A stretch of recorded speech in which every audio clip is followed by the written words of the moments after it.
하나님 말씀 요한복음 4장 34절에서 39절 말씀. 예수께서 이르시되 나의 양식은 나를 보내신 이의 뜻을 행하며 그의 일을 온전히 이루는 이것이니라. 너희는 넉 달이 지나야 추수할 때가 이르겠다 하지 아니하느냐. 그러나 나는 너희에게 이르노니 너희 눈을 들어 밭을 보라. 희어져 추수하게 되었도다. 거두는 자가 이미 삭도 받고 영생을 이루는 열매를 모으나니 이는 뿌리는 자와 거두는 자가 함께 즐거워하게 하려 함이라. 그런즉 한 사람이 심고 다른 사람이 거둔다 하는 말이 옳도다. 내가 너희로 노력하지 아니한 것을 거두러 보내었노니 다른 사람들은 노력하였고 너희는 그들이 노력한 것에 참여하였느니라. 여자의 말이 내가 행한 모든 것을 그가 내게 말하였다 증언하므로 그 동네 중에 많은 사마리아인이 예수를 믿는지라. 계속 요한복음 4장을 살펴보고 있습니다. 예수님이 한 사마리아 여자에게 전도한 기사가 요한복음 4장에 나옵니다. 이 사마리아 여인은 예수님을 만나 대화하는 중에 예수님이 그리스도라는 것을 믿게 되었습니다. 그리스도라고 하는 것은 메시아다, 구원자다 그런 뜻입니다. 이 여인은 예수님이 구원자인 것을 믿고 온 동네에 다니며 와 보라 내가 메시아를 만났다. 예수님을 증거하게 되었습니다. 그 결과 수가성의 많은 사마리아인들이 예수님을 믿게 되었습니다. 요한복음 4장 바로 예수님의 이방 전도의 성공을 기록한 내용입니다. 이런 놀라운 전도의 역사가 일어나고 있는 줄도 모르고 음식을 사러 갔던 예수님의 제자들이 돌아와서 예수님에게 식사를 권했습니다. 그때 예수님이 말씀하셨습니다. 내게는 너희가 알지 못하는 먹을 양식이 있느니라. 제자들이 의아하게 생각하자 예수님의 대답이 나왔습니다. 34절 나의 양식은 나를 보내신 이의 뜻을 행하며 그의 일을 온전히 이루는 것이니라. 아직 곡식을 추수하려면 넉 달이 있어야 하지 않느냐. 그러나 눈을 들어 밭을 보라. 이미 추수하게 되었도다.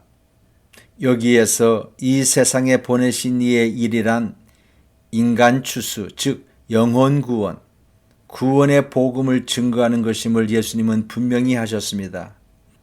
사실 우리 성도들은 이 세상에 어떤 목적에 의하여 보내졌는지 그것을 분명히 아는 자들입니다. 우리는 이 세상에 어떤 목적에 의하여 파송받은 자들입니다. 그러한 것을 전제로 예수님은 말씀하고 계시는 것입니다. 어떤 인종, 어떤 가정에 태어나 어떤 모양, 어떤 일을 하며 살든지 적어도 그리스도인으로서 하나님의 부르심을 받은 사람은 구원의 복음을 전하는 사명을 인생 지고의 의미로 받아들여야 한다는 것입니다. 이것이 예수님의 말씀의 뜻인 것입니다. 가난한 어부 청년이었던 안드레가 예수님을 만나 그의 제자가 될 결심을 하였습니다. 안드레가 전도하여 많은 사람을 인도하였다는 기록은 없습니다. 그가 예수님에게 인도한 사람은 오직 한 명이었습니다. 그의 형제 시몬이었습니다. 그 시몬은 베드로 곧 교회의 반석이란 새 이름을 받았고 초대교회 시절 3,000명을 하루에 전도하는 놀라운 역사를 일으킨 주인공입니다. 킴볼이란 시카고의 한 주일학교 교사가 있었습니다. 그는 거리에 떠돌아다니며 사는 한 소년을 교회에 인도하였습니다. 킴볼 씨는 예수 믿은 뒤 10년 만에 겨우 한 사람, 그것도 거지처럼 사는 소녀를 교회로 인도할 수 있었습니다. 그런데 그 소년이 바로 무디였습니다. 무디는 미국과 캐나다에서 수십만 명을 그리스도에게 인도한 대전도자입니다. 예수님께서 말씀하셨습니다. 한 사람이 심고 다른 사람이 거둔다 하는 말이 옳도다. 거두시는 분은 하나님이시므로 우리는 열심히 씨를 뿌려야 합니다. 우리 성도들은 복음을 전하는 것이 내가 살아있는 사명으로 알고 복음의 씨를 열심히 뿌려야 합니다. 거두시는 분은 하나님이시기 때문에 그렇습니다. 35절 예수님께서 말씀하셨습니다. 너희는 넉 달이 지나야 추수할 때가 이르겠다 하지 아니하느냐. 그러나 나는 너희에게 이르노니 너희 눈을 들어 밭을 보라. 희어져 추수하게 되었도다. 여기에서 예수님은 너희 눈을 들어 밭을 보라고 말씀하십니다. 우리 그리스도인들은 자신만을 들여다보는 것이 아닙니다. 자기를 위한 기도에서 벗어나 남을 위한 기도, 교회를 위한 기도, 이웃을 위한 기도로 신앙의 테두리가 넓어져야 합니다. 구세군의 창설자 윌리엄 부두 대장이 1904년 영국 국왕 에드워드 7세의 초청을 받았습니다. 왕은 부두가 영국 사회에 끼친 많은 자선 사업을 극찬하고 바라는 것이 무엇이냐고 물었습니다. 왕이 할 수 있는 일이면 무엇이나 도와주겠다는 것이었습니다. 이 부두 대장은 대답을 했습니다. 국왕 폐하, 내가 바라는 것은 한 명의 영혼이라도 구원하는 것입니다. 그것만이 나의 야망이요 희망입니다. 노동자 급식 사업도 불황아 교육 사업도 모두가 목적은 한 영혼이라도 구원하려는 하나님의 뜻을 돕는 일들입니다. 그리고 나서 그는 일체의 표창장을 거절하였습니다. 바울은 너는 때를 얻든지 못 얻든지 말씀을 전파하라고 말합니다. 복음을 증거하기 위해서는 모든 기회와 모든 방법을 동원해서 줄곧 힘써야 함을 말씀하신 것입니다. 예수님의 지상 명령에 순종하여 전도를 하는 자들, 그리스도인들입니다. 한 명의 영혼을 교회로 인도해 보는 신앙 체험을 가져보십시다. 이것이 나 자신의 영적 신앙생활에, 영적 생활에 큰 영향을 줍니다. 내 주변에 있는 사람들에게 한 번 더 교회에 나가보자고 건면하거나 기독교의 내용을 설명하지 못했다면 그 사람이 나를 어떻게 보겠습니까? 그들은 우리에 대해서 이렇게 생각할지도 모르겠습니다. 천국에 대해서 확신을 가지고 있는 것인가? 초대교회 시절에 기독교인을 관찰한 역사가 요세푸스는 이렇게 말했습니다. 기독교인은 전체가 그 교회 선전원이다.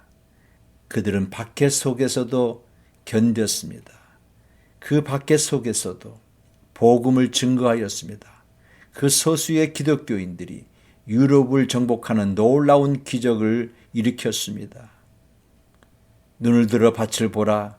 이 비유가 일반적으로 봄에 씨를 뿌리고 추수하는 것은 말씀을 전포하고 구원받은 영혼을 모아드리는 것과 같습니다. 그러나 분명히 다른 특징도 있습니다. 자연의 농부의 경우에는 씨 뿌리기에서 추수 때까지 4달이라는 시간이 필요합니다.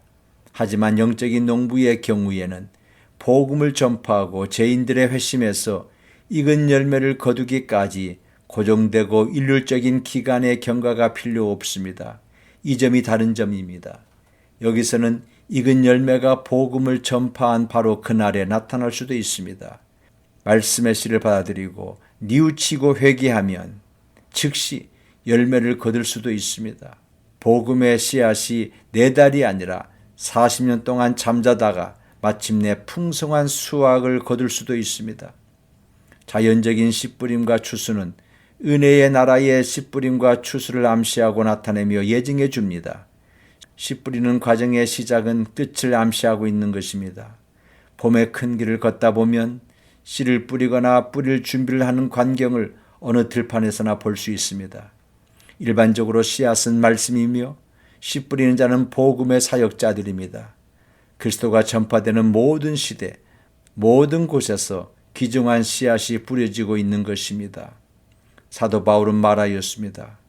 내가 복음을 전하지 아니하면 내게 화가 있으리로다.